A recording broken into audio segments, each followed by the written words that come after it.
One plus one launch हुआ था 22,000 rupees का। वन प्लस टू का लॉन्च हुआ था 23,000 रुपीज में। वन प्लस एक्स आया था 17,000 का। वन प्लस थ्री आया था 28,000 का। वन प्लस थ्री टी आया था 30,000 का। वन प्लस फाइव आया था 33,000 का। वन प्लस फाइव टी आया था 33,000 का। और वन प्लस सिक्स आया था 35,000 का। वन प्लस सिक्सटी की कीमत थी 38,000 रुपीज। वन प्लस सेवन था 33,000 रुपीज का। वन प्लस सेवन प्रो था 49,000 रुपीज का। वन प्लस सेवेंटी आया था 38,000 रुपीज में। वन प्लस 70 प्रो आया था 54,000 का। और अब जाके वन प्लस 8 आता है 42,000 का। वन प्लस 8 प्रो की कीमत है 45,000। क्या आप लोगों ने यहाँ पे कोई छोटा सा पैटर्न नोटिस किया? यानी कि प्राइस तो हर बार बढ़ा है, लेकिन प्राइस के इंक्रीमेंट में कोई पैटर्न आया है? मतलब यहाँ पे आप ध्यान से देखो तो एक सीढ़ी जैसी बनी हुई है। यानी कि हर बार जो नया वर्जन आता है ना, तो उसके साथ एक छोटा सा स्टेप लिया जाता है जिसमें से थोड़ा से प्राइस को ज्यादा इंक्रीज कर दिया जाता है। और देखा जाए तो वन प्लस 60 तक ये कहानी काफी अच्छी चली, लेकिन उसके बाद आता है वन प्लस 7 और 7 प्रो। यानी कि वन प्लस 7 और 7 प्रो जब आए थे ना, तो सबसे ज्यादा जो उस समय वन प्लस का फोकस था ना, वो था वन प्लस 7 प्रो पे। क्योंकि वन प्लस 60 के कंपैरिजन में 7 प्रो में उन्होंने काफी बड़ी जंप ली थी। और यही रीजन था कि उसकी कीमत 49,000 थी। यानी कि वन प्लस ने क्या किया कि सारे जो फीचर्स वो डालना चाहते थे वो सारे 7 प्रो में डाल दिए। जैसे पॉपअप कैमरा डाल दिया, 90 हर्ट्ज का डिस्प्ले डाल दिया, क्वाड एच रिजोल्यूशन डाल दिया, बड़ी बैटरी डाल दी, थोड़ी सी फास्ट चार्जिंग डाल दी 30 वॉट की, और भी फास्ट प्रोसेसर डाल दिया। यानी कि जो चीजें वो डालना चाहते हो तो अपने महंगे फोन में डाल दी। और उन्होंने क्या कि वन प्लस 7 को निकाला, लेकिन उसे सिर्फ एंट्री लेवल के लिए निकाला और उस पर उतना फोकस नहीं था, इसलिए वो फोन उतना ज्यादा एक्साइटेड नहीं था और इसलिए उसकी कीमत 33,000 थी। यानी कि वो फोन ऐसा लगता था कि वन प्लस 60 का भी एक और टी वर्जन निकाल दिया, थोड़े बहुत चेंज करके वन प्लस 60 को रिलॉन्च कर दिया, कुछ ऐसा देखने में लगता था। लेकिन जब वन प्लस 70 सीरीज लॉन्च हुई तो 70 प्रो के अंदर उन्होंने 7 प्रो के कंपैरिजन में कोई ज्यादा बड़े भारी चेंजेस नहीं करे। यानी कि प्रोसेसर में चेंज किया, बैटरीज वगैरह में चेंज किया, कोई बड़ा भारी मेजर चेंजेस देखने को नहीं मिले। लेकिन वहीं 7 से 7T पे ऐसा हुआ कि काफी सारे फीचर जो वन प्लस 7 प्रो में थे ना, वो उन्होंने 70 में डाल दिए। जैसे ट्रिपल कैमरास डाल दिए, 90 हर्ट्ज का रिफ्रेश रेट आपको देखने को मिल गया। तो कुछ इस टाइप की चीजें करी और ये चीजें काफी ज्यादा सक्सेसफुल भी रही वन प्लस के लिए। और जहां आप लॉन्च कर दिए वन प्लस 8 और 8 प्रो, तो यहां भी देखा तो काफी सिमिलर चीज देखने को मिलती है। यानी कि 8 प्रो में सारा फोकस है वन प्लस का, और वन प्लस जो सारे फीचर डालना चाहती थे वो सारे 8 प्रो में उठा के डाल दिए। जैसे कि 120 हर्ट्ज का रिफ्रेश रेट डिस्प्ले आपको देखने को मिलता है, उसके अंदर आपको क्वाड कैमरा देखने को मिलता है, 48 मेगापिक्सल का नया सेंसर देखने को मिलता है, कलर फिल्टर सेंसर है, आईपी रेटिंग है, अरे यहां तक कि fast wireless charging, reverse wireless charging, IP rating, सारे फीचर देखने को मिल रहे हैं। लेकिन वहीं देखा जाए वन प्लस 8 को, तो वन प्लस 8 में काफी सारी चीजें छोड़ दी है। जैसे कि कैमरास में आपको मैक्रो लेंस दे दिया है, टेलीफोटो जूम लेंस हटा के, यहां तक कि देखा तो उसमें आपको आईपी रेटिंग भी देखने को नहीं मिलती, ना कोई वायरलेस चार्जिंग देखने को मिलती है। और तो और उसमें प्राइमरी कैमरा वही है जो आपको वन प्लस 7T में देखने को मिला था। तो देखा जाए तो यहां पर वही कहानी चल रही है जो वन प्लस 7 और 7 प्रो में चली थी। यानी कि वन प्लस 8 और 8 प्रो में 8 प्रो पे फोकस है, 8 पे इतना ज्यादा नहीं है।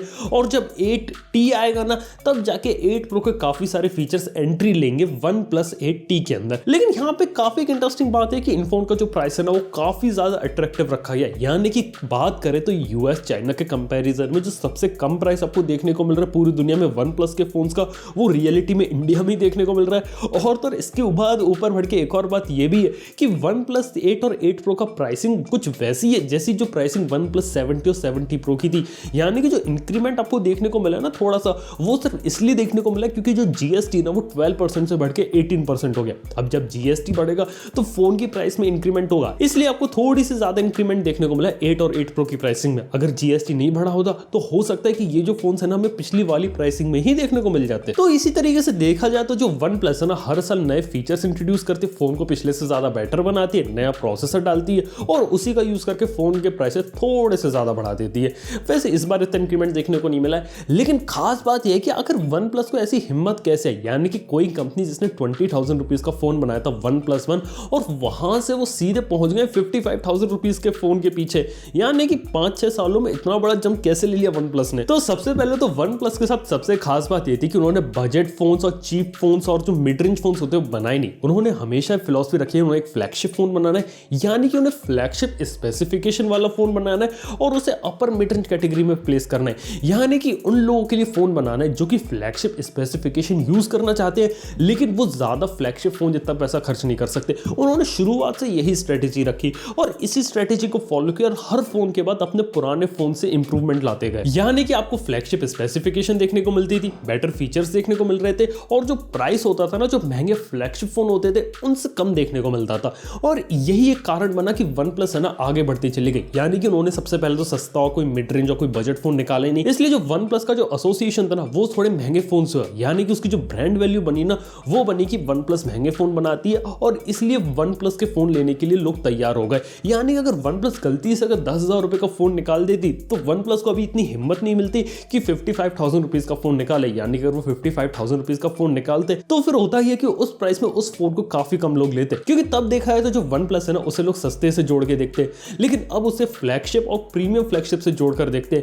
यहां तक कि फ्लैगशिप किलर का टर्म भी वन प्लस लेके आई थी, लेकिन वन प्लस 2 के बाद से उन्होंने इसे ड्रॉप कर दिया और उन्होंने डिसाइड किया कि धीरे धीरे फोन के प्राइसेस बढ़ाएंगे और फोन के अंदर फीचर्स भी डालेंगे और धीरे धीरे जो फ्लैगशिप लेवल होता है ना वहां तक रीच करेंगे। और ये जो पूरी प्राइस इंक्रीज की जो जर्नी थी ना यहाँ पे वन प्लस की मदद करी वन प्लस के फोन्स ने, और उसके अंदर जो स्पेशल फीचर्स वो डालते थे जैसे कि फास्ट चार्जिंग देखने को मिलती थी वन प्लस के फोन में। जब कोई दूसरी कंपनी इतनी ज्यादा फास्ट चार्जिंग नहीं देती थी तब वन प्लस अपनी डैश चार्जिंग ले आता।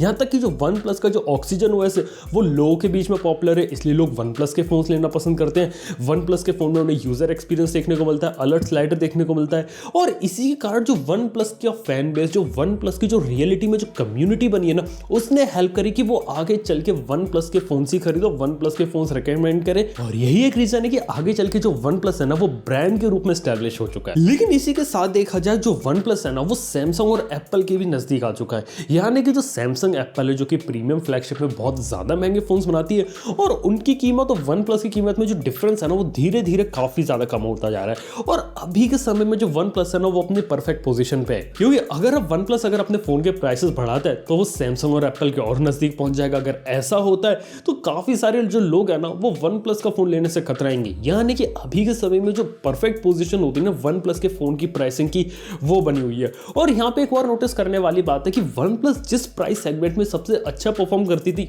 वो उन्होंने अभी खाली छोड़ दिया, वो है 40,000 के नीचे वाला प्राइस। यानी कि अभी जो उनका फोन स्टार्ट होता है वो होता है 42,000 से, और 40,000 के नीचे वाला पूरा प्राइस सेगमेंट खाली छूट चुका है। अब ऐसा इसलिए क्योंकि वहां पे वो अपना फोन लॉन्च करने वाले थे वन प्लस जी, लेकिन आप लोगों को पता है दुनिया भर में लॉकडाउन चल रहा है, काफी सारी सिचुएशन सही नहीं है, इसलिए वन प्लस जी है ना टाइम पे बन नहीं पाया फोन। और वन प्लस जी हो सकता है आपको फ्यूचर में देखने को मिले। वेल कहा जा रहा है वो फोन जून जुलाई में देखने को मिलेगा। मीडियाटेक का डायमेंसिटी 1000 प्रोसेसर और 5G फोन होगा, लगभग 30,000 to 40,000 उसकी कीमत आप एक्सपेक्ट कर सकते हैं, क्योंकि ये ऐसा प्राइस पॉइंट है जब वन प्लस है ना अच्छे फोन्स बनाती थी और वहां पे फोन्स काफी ज्यादा बेचती थी। अभी वो चीज खाली छूटी हुई है, लेकिन हो सकता है फ्यूचर में वो उस चीज को बिल्ड करे। तो ओवरऑल देखा जाए तो वन प्लस की काफी अच्छी प्लानिंग चल रही है 2020 के लिए, लेकिन यहाँ पे वो छोटी सी मिस्टेक कर गए हैं। वेल उन्होंने सोचा नहीं था कि लॉकडाउन जैसी सिचुएशन आएगी और ऐसी सिचुएशन में उन्हें फोन लॉन्च करना पड़ेगा।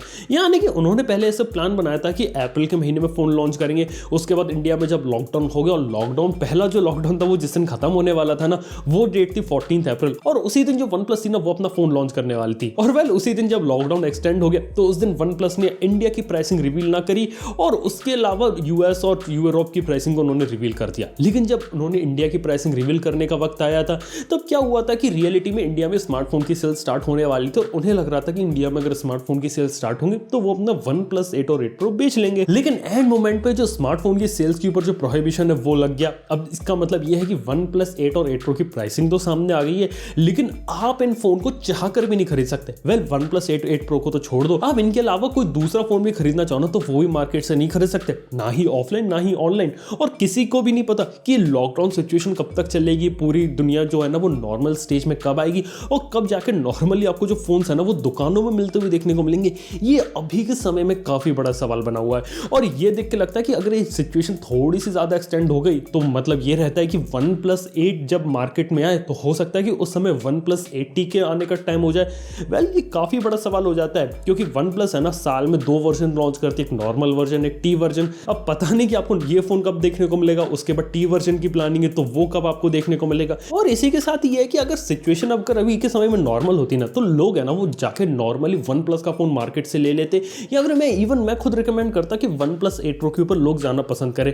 लेकिन अभी के समय सिचुएशन नॉर्मल नहीं है, चाहकर भी लोग नहीं खरीद सकते फोन। और तो और अगर किसी को अगर वन प्लस 8 प्रो फ्यूचर में लेना है तो मेरे हिसाब से ऐसे जो लोग हैं ना वो थोड़ा सा कम होंगे जो कि 55,000 रुपीज एक फोन पे जाके खर्च करें, क्योंकि अभी के समय में लोग की मेंटेलिटी ये कि आने आने वाले समय में, अभी के समय में पैसा बचाएं और आने वाले समय में अगर जरूरत है तो ही फोन लें और किसी ज्यादा महंगे फोन पे खर्चा ना करें। तो ये लगता है कि OnePlus 8 और 8 Pro की जो सेल्स होंगी ना, उनको काफी बड़ा हर्ट करने वाला है। वेल, अभी तक हमें ये भी नहीं मालूम कि इनकी सेल्स एग्जैक्टली स्टार्ट कब होने वाली, इस पर भी काफी बड़ा क्वेश्चन मार्क बना हुआ है। यानी कि फोन अच्छा है, फोन की प्राइसिंग अच्छी है, लेकिन जब तक वो मार्केट में बिकने के लिए नहीं आता तब तक हम उसे सक्सेस या फेलियर नहीं साबित कर सकते। और इसीलिए मेरे को लगता है कि OnePlus 8 सीरीज से पहले उन्हें OnePlus Z लॉन्च कर देना था। यानी कि अगर OnePlus Z को लॉन्च करते, अगर उसकी कीमत कम होती तो ज्यादा से ज्यादा लोग शायद उस फोन के ऊपर जाते और उस फोन को लेना पसंद करते, क्योंकि ऑब्वियसली उस फोन की कीमत कम है। लेकिन अभी के समय में ज्यादा महंगा फोन खरीदना ये कोई समझदारी भरा फैसला लगता नहीं है। और ये अभी भी देख के लगता नहीं है कि लॉकडाउन जल्दी खत्म होने वाला और उसके बाद फोन की सेल्स नॉर्मली स्टार्ट होंगी। और देखने वाली बात है कि आखिर लॉकडाउन खत्म होने के बाद 40,000 50,000 का फोन जो है ना, वो कितने लोग जाके लेते हैं। वेल, मेरा आप लोगों को सवाल है, क्या आप लोग सच में मतलब लॉकडाउन खत्म होने का इंतजार कर रहे हो ताकि आप एक महंगा फोन ले सको? क्या आप लोगे क्या? तो प्लीज ये बात मुझे नीचे कमेंट बताना ना भूलना। अगर आप लोग को वीडियो अगर पसंद आए तो लाइक करना, चैनल को सब्सक्राइब करना। थैंक यू आपको वीडियो देखने के लिए। मैं आपसे मिलता हूं नेक्स्ट वीडियो के अंदर। Good bye.